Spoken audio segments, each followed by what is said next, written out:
Fala, meus queridos, muito bom dia, como é que vocês estão? Sejam todos muito bem-vindos a mais um devocional aqui do canal. É sempre um prazer estar aqui com você, é sempre um prazer estar nessa mesa onde nós podemos falar a respeito de Deus, falar da palavra de Deus, receber um direcionamento do céu antes de começarmos o nosso dia, nossa semana. E é sempre um prazer para mim estar com vocês aqui. Deixa eu arrumar o microfone, aí. E o texto de hoje eu quero trazer uma reflexão bastante profunda para vocês.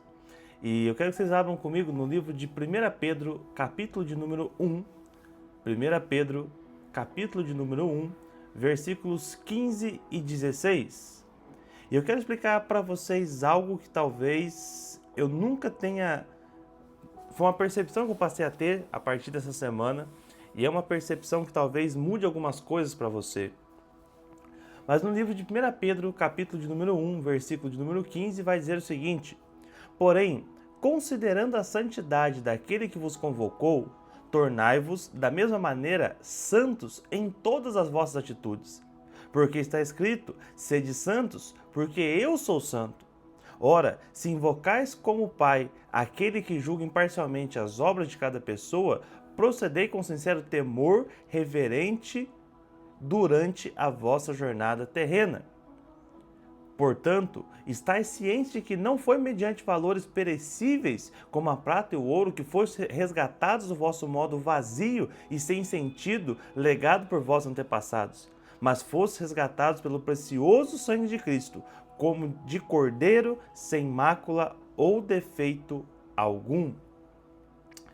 Eu quero trazer para vocês a análise desse texto porque em algum momento, nós enquanto cristãos, nós nos perdemos em alguns conceitos que Deus deixou preparados para nós e que já deveriam ter sido enraigados em nós, mas muitas vezes nós ainda o tomamos de maneira errada ou equivocada. E um deles é a santidade. E uma das coisas que me chamou a atenção foi que enquanto eu lia esse texto, algo saltou aos meus olhos, de entender que eu devo ser santo como Cristo foi santo. Porém, algo começou a tocar no meu coração que era, nós entendemos e nós usamos da santidade como meio de salvação.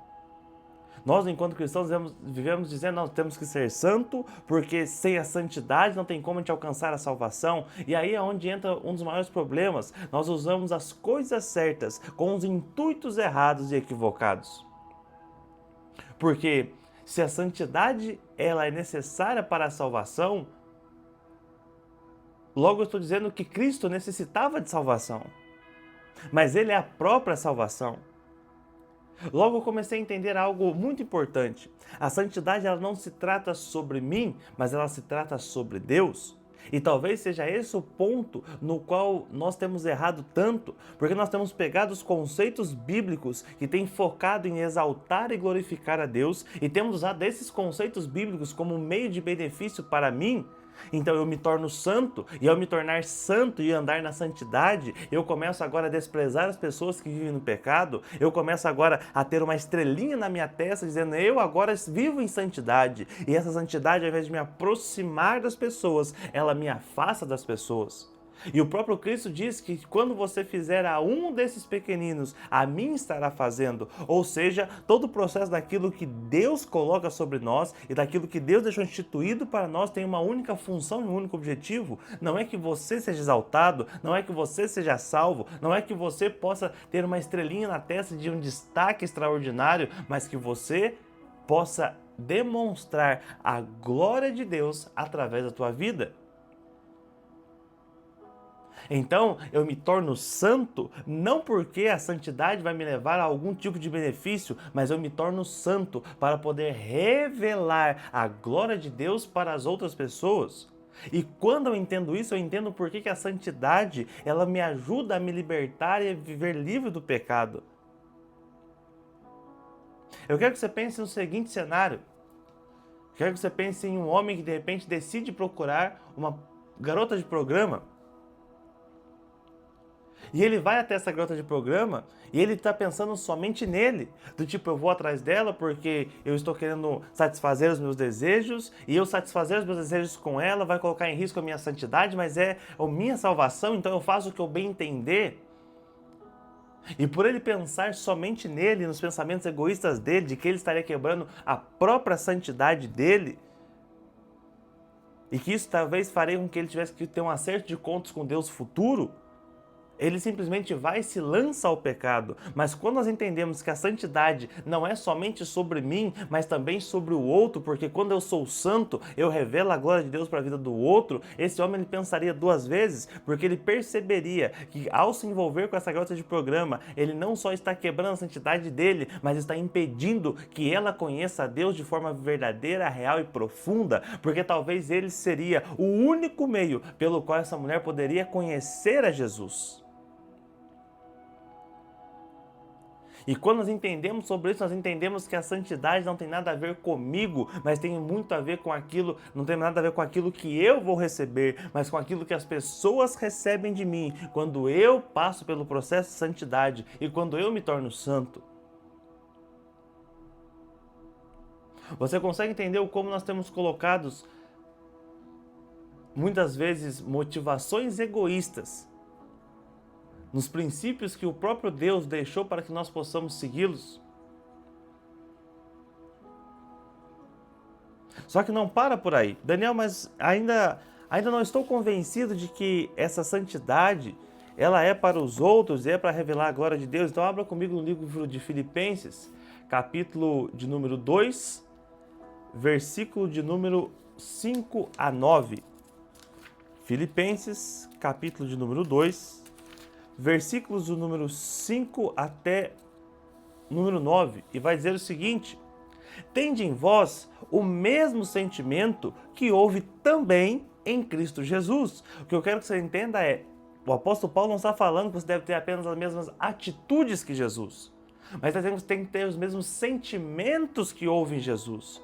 Porque se eu tenho somente as mesmas atitudes que teve Jesus, eu posso fazer a coisa certa com a motivação que é errada, mas quando eu tenho os mesmos sentimentos que Jesus teve, eu alinho não só as minhas atitudes, mas também o meu coração.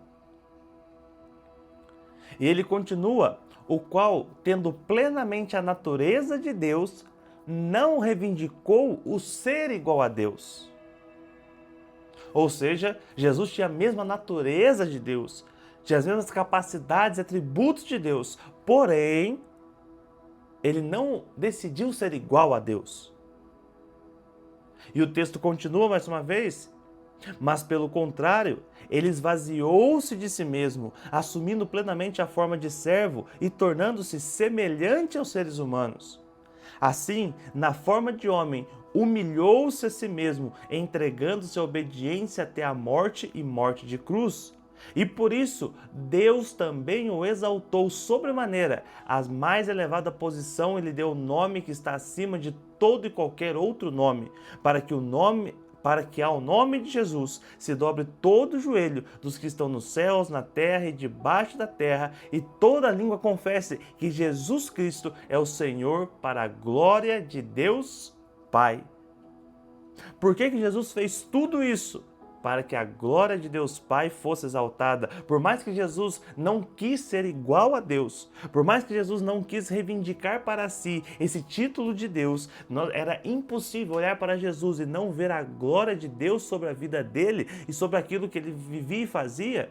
Mas não somente nas ações, mas também nos sentimentos nos quais ele carregava. E o que eu quero trazer para você nessa manhã é: você precisa mudar o seu conceito de santidade e passar a ser santo não pelos benefícios que você vai receber, mas pelo impacto que você vai gerar. A nossa vida só tem um único sentido: revelar a glória de Deus sobre todo o universo, revelar a bondade de Deus sobre toda a carne.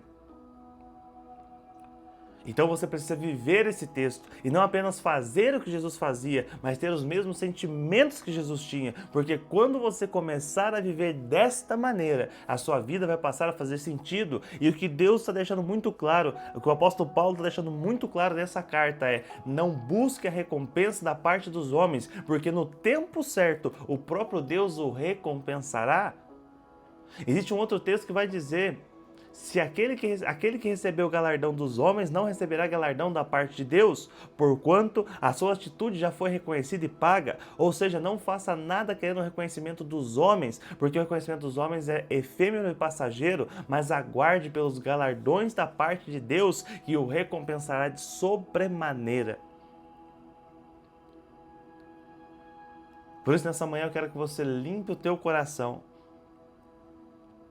que você se esvazie de todo pensamento e sentimento egoísta e foque com os olhos no propósito maior, que é que você revele a glória de Deus sobre essa terra através dos teus atos, das tuas atitudes, mas principalmente através do seu coração.